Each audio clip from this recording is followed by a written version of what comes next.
All right, men, welcome to today's episode of Strong Men, Strong Marriages. When you are a leader everywhere except with your wife. I talk to a lot of guys that feel this way. Like, man, Mike, I'm great at my job. I feel like I'm a leader there. I'm a leader in the community. I'm a leader at church. But when it comes home, I just like my wife wants me to be more of a leader. I don't really know how. I feel like I'm walking on eggshells. I really don't feel like a leader at home. So we're going to talk about why that happens today and what you can do about it, and how you can really step into that leadership role inside the home and with your wife. So my name is Mike Frazier, MD. I'm a psychiatrist and marriage coach, and I help high-achieving Christian men have more intimate marriages. So some wins from the guys that are in my Strong Men, Strong Marriages program. So guys, a big win this week. A guy just, his wife and they were going to divorce. They called it off. They called the divorce off with their lawyers. So awesome. Now they're working together. They're moving in back together. It's just so fun to watch. He's worked so hard and so proud of him. Guys are managing difficult conversations around money and kids and all that really expertly. Where these used to turn into big blowups and fighting, guys, they're managing it like pros, right? And talking about leadership, the Shelmy took that leadership role and he took ownership of his emotions instead of giving in and turning it into a fight. And that invited his wife to do the same. And now she's doing it, right? That's what leadership is. You start doing the right thing, you invite your wife to follow. Guys are having increased physical intimacy. One gentleman shared with me that he had the best lovemaking of his life in this past week. Another gentleman shared a great win. This was a text from his wife. His wife texted him, "Hi, I just want to say I'm really proud of you. You're taking such awesome action, and all of us see a difference." So cool. I love seeing that. A lot of guys, they're kind of worried about joining the program. I don't know what I was going to think. But these are the responses that wives have. They see these changes. They're grateful for them. So, the gentleman shared, this is a text I received from my wife today. It felt really good and gave me more motivation to continue on learning and become great. First time in months I've gotten a text like this. So cool. So for me, I've had more of a focus on building the kids up. I've been realizing that I get a little too hard on them. And, it's been good to just reflect on, how I can do more about building them up. So, and that's translated into a better relationship with my wife too, because that's one of her concerns is that I'm too hard on the kids, which I have been. So focus on building them up has been a big help for our marriage too. So coming back to today's topic, so you're this well-respected leader at work. You're a business owner, you're a professional. People call you doctor, boss, all of that. People rely on you to make decisions, and you're good at it. You do a good job making those decisions. You have a good education. You've gone through a lot. You're well respected, you're liked, in the community, at church. A lot of guys, they're teachers or they're like ministers at like they're leading like a men's ministry at their church, and they come to me like, "Hey, Mike, I'm leading this ministry, but I've got all these problems too." And there's nothing wrong with that. It's not that you're a fraud because you're doing that. We all need help. We all need outside perspective to, achieve more. Me too. I go and get outside perspective and help to, because I can't see my own issues either. So again, you're doing a great job as a leader outside the home, at church, at work, all of that. But when it comes to home, you're having a hard time taking the lead. Okay, you walk on eggshells. It's hard for you to really say what you think. You're worried about your wife's reactions, and your wife maybe is complaining like you're one of the kids, that she has to do everything. She wants you to take more initiative. So what will happen sometimes though is guys, they'll try to take on that leadership role, but then your efforts get criticized. So, you're like, "Hey, we need to do better with money." And your wife's like, "Oh, doesn't want to have that conversation." Or you're like, "Hey, I want to have sex more often." And your wife's like, "I don't want you to touch me right now." Or you say, "Hey, I think we should do this with in-laws." And then your wife's like, "Well, that I don't like that." And then, or with religion, "Hey, I think we should do this, or let's do a scripture or something." And then your wife kind of backs away, and then you just stop. So maybe it's not even criticism, but it's just like not as much, uh, like they don't get behind you as much as maybe you think they might or should. Or with housework, "Hey, let's divvy up the responsibilities this way." And your wife's like, "Oh, I already do a lot." And then you just back down. Okay. So this happens a lot Okay, guys will be like, okay, like I'm going to take more of that leadership role. Then they get a little bit of pushback and then they just back down. And that's not really being a leader, but it is what happens a lot. Okay. So, or guys will overpromise and underdeliver. Okay, they'll be like, yeah, I'll do that. Let me. Your wife's like, man, I feel kind of alone with housework. Like, okay, let me do all this stuff. Let me do more with parenting, and then you don't, and that leaves your wife feeling like, man, I can't trust this guy. I have to do it all myself. One of the early guys that came into the program, his wife was basically like, I don't even need my husband anymore because I can't rely on him to do anything that he says he's going to do. So I have to just kind of operate independently. And that's another way that you can, step into this low leadership at home where your wife kind of manages everything and you kind of step out and you're not that involved. And so you lose your wife's trust, and that's not attractive and not being a leader. Okay. So, but why does this happen? Why is it that you can be a strong leader in all these other places, but when it comes with your wife, you just can't, or it's hard for you, or you're running into these problems where you can't, or you're not stepping into that leadership role? Not that you can't, because you can.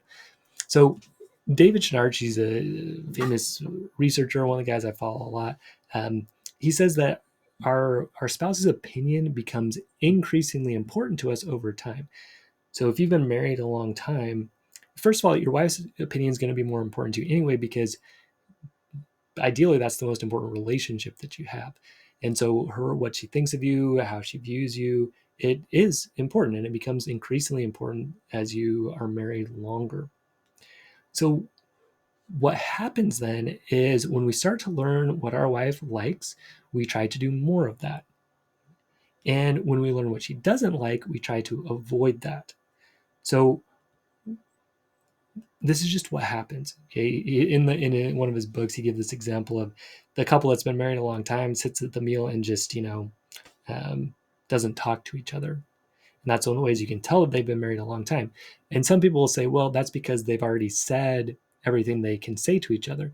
But his argument is actually they're just hiding all the stuff that they know will upset the other person.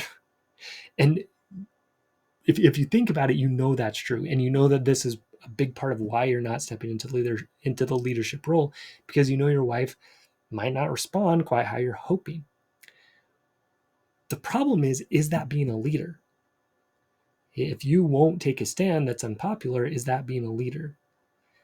Or to put unpopular is one way to put it, but another way to put it is, if you won't take a stand that your wife might not agree with, how is that being a leader?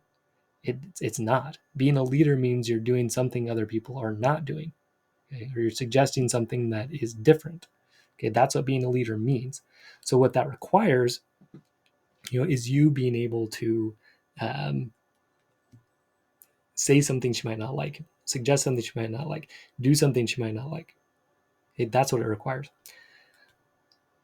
Now, the other reason, though, that you might be kind of not as much of a leader at home is maybe you saw this modeled in your own home.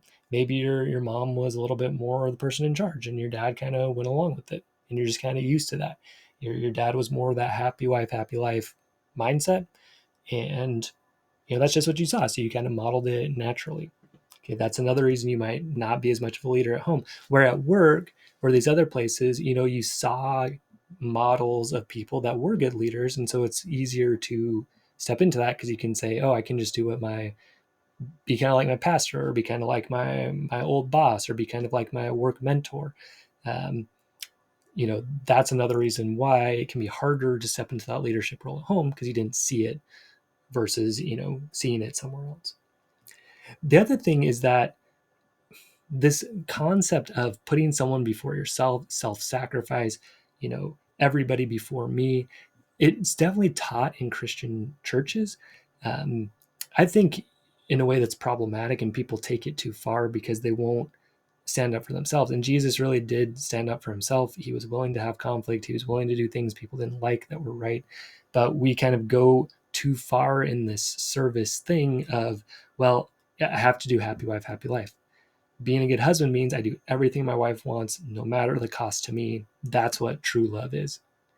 And if you resonate with that, it sounds noble, it sounds good, but what it turns into is you not really liking your marriage and starting to resent your wife, and her complain that you're not a leader. That's what it creates long term. So again, by their fruits, you'll know it. So if that idea, oh, put myself last, self-sacrifice, yeah, that's what I want.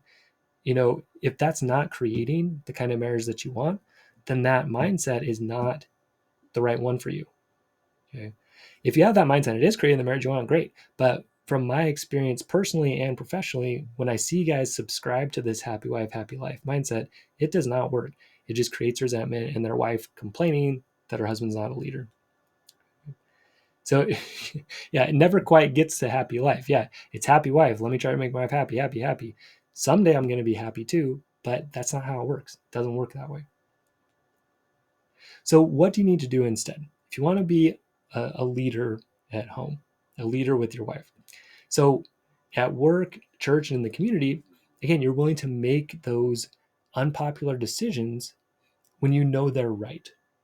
So again, it's not just that you're being a jerk all the time. It's that, you have a direction for the company and you just decide and you go, or in the community, you want to do this project and some people might not agree, but this is the way you want to go with it. And so you do it. Or with church, I want to teach the lesson this way. And so you do it, right? You don't take a poll and say, hey guys, how should I teach this lesson this week? And then you get 50 different opinions and don't do anything. Like that's what a poor leader does. Now, a good teacher, they might get some feedback sometimes, sure, but they end up making the decision, right? It's not, they're taking the lead. Okay. So one of the gentlemen that I worked with was a business owner, and he had kind of the same issue where he felt like, the people at work knew him better than his wife because he didn't really share himself with his wife very much. Again, because of this, because he was worried about upsetting her, he was worried about being rejected, all of that. So what he told me is that, the people at work, what they said about him was, people may not like what I have to say, but they respect it. And they know that I'll run through a wall for them. And so he had really high, um, people really liked working for him. They stay at his company. Again, not because he bends over backwards all the time to make them happy, but because he has a direction. He's willing to give feedback and also balances that with love for them. Okay. And that's really the key. Because some experts and things, they'll tell you, oh yeah, you got to be tough, just tell your wife, if you're not going to do this, I'm going to divorce you. And look, it kind of works because it creates this fear, but it doesn't create intimacy because she won't now share anything with you because she's worried you're going to flip out or leave or whatever, right? You balance it. You balance you being that strong leader with caring for her. Okay. So being a leader with your wife, it means saying and doing things that might upset her, but that are right. Okay. So that might be setting boundaries with money or with in-laws or with parenting or religion, right? It might be you practicing your religion the way that you want, even if your wife doesn't agree. It might be addressing some issues in parenting that need to be addressed. It might be, addressing money in a way that needs to be addressed so you're not spending too much. Okay. So those are some examples, of you taking that leadership role. Okay, this is how I want things to go. With parenting, this is how I want to do it. And again, your wife might come back and say, well, I don't want to do it that way. But that's your opportunity to not back down and say, well, whenever I try to be a leader, you don't follow. And so, I give up. That's being weak. That's what a lot of guys will do. So instead, you take that feedback, right? And you say, well, I think we should have the curfew be 11 o'clock for the kids. And your wife's like, that's too late. I think it should be 10. So a non-leader will say something like, okay, fine, honey, whatever you want. I was trying to be a leader. No, I'm not. And then she's like, man, you're such a baby. Why are you acting like that? So instead, you're like, okay, first of all, making that request in a better way. Here's why I think 11 o'clock's better. They're this old, they're 17 now. They need some more responsibility. I think he's done a good job keeping curfew so far. I think we should reward it. So when you give a reason why, a lot of times that will get in agreement. And that is being a leader, expressing your reasons why for things. And that's that balance too of being a jerk versus being a good leader. Like being a good leader means you make decisions and you also explain your reasoning to people, especially like your wife's your partner in this. So you definitely want to explain things to her. Versus a jerk just being, we're doing this way and deal with it. Unfortunately, I've taken that way with the kids a lot. And with little kids, it's probably good to do that. But older kids, yeah, explaining the reasons helps. And then if they don't agree with kids, you just do it anyway. But with your wife, you want to try to find some balance, find a win-win. Okay, so here's what I think, here's why. Okay, now what do you think? Let me understand. Well, I think 10 o'clock because this and this and this. Okay, well, maybe we work towards maybe 10:30 is fair, right? It represents both of us instead of just one of us. So that's what it looks like to be a leader, right? You bring the issue to the table, you express why you think what you think, but then you're also open to what she thinks, and then you're working towards a win-win. That's being a leader. Okay, that's what we're stepping into. Okay. So again, you don't want to come in and say, hey, it's 11 o'clock and I don't care what you say, and I'm going to do that. And you're going to be the bad guy if you don't follow me, right? That creates this marriage where it's fear, or irritation or whatever. Or again, the example I gave, okay, yeah, you spend too much money, I'm leaving you. Okay, yeah, that might make her stop spending money, but now she's just kind of scared of you, and that's not going to create intimacy. Okay? It's not mature. It's really not. It's not Christ-like for sure. You got to balance love and care for your wife with love and care for yourself. Okay. It's love your neighbor as yourself. Love your wife equally to yourself. Okay. And so again, a big part of this is communicating well, bringing things to the table, explaining why. Okay. Getting her feedback, getting to those win-wins. That's really the process that we go through. And this is what we teach in the program. How do you find that balance? So this is strong and attractive, and it's also Christ-like. Not like you're going to find in some of these other dating advice things. Oh yeah, just be a jerk basically. Um, that doesn't work long term. It doesn't create an intimate marriage long term. So love yourself, express yourself, be the leader, and listen to her and get to something that works for both of you. That's what creates a marriage that works long term. So to do this, there's some skills you need to develop. So for one, you need self-worth to be able to stand up for yourself and express what you want clearly to her and not overly worry about her emotional reaction. Be willing to say something she might not like. Okay? That requires self-validated intimacy. Instead of you needing her to agree before you share something, you share it anyway, even if she doesn't agree. So you also need communication skills. How do I express myself well in this situation? How do I ask for what I want? How do I set appropriate boundaries? Okay, you need a really good ability to ask for what you want, like we talked about, but also understand her side, express yourself well, get to these win-win agreements. It's more than anything else, that's what you need to do. Okay, but it requires all these other things, right? You got to have enough self-worth to ask for what you want. You have to have the communication skills to ask for it effectively. You have to be able to listen and get to win-wins. Okay, but when you do that, you create trust, you create mental emotional intimacy, you create a great marriage, one where you both feel like you're winning, and that's sexually attractive to your wife to be that leader. Again, watch any romantic comedy, especially if there's two guys, one guy that's like a nice guy and one guy that's a more of a quote unquote bad boy. So the guy that just always trying to make his wife happy, he always gets looked over. The guy that is willing to challenge the woman, yeah, he is chosen. But also watch carefully, because what happens is that kind of bad boy, eventually he finds this balance, right, where he does respect her also and he respects himself. And that's when they have that moment of connection. Okay. So you can learn all these skills, have that self-worth, have those communication skills, be able to get to win-wins where you both feel like you're winning in your marriage, and creating that fun intimacy and sexuality that makes marriage special. Come and join us in Strong Men, Strong Marriages. So come apply to join, visit strongmenstrongmarriages.com or click the link in the show notes. You'll fill out an application. We'll review it and get back to you with your best next steps. All right, stay strong, men. Again, visit strongmenstrongmarriages.com, fill out that application. Stay strong, men. We'll see you next episode.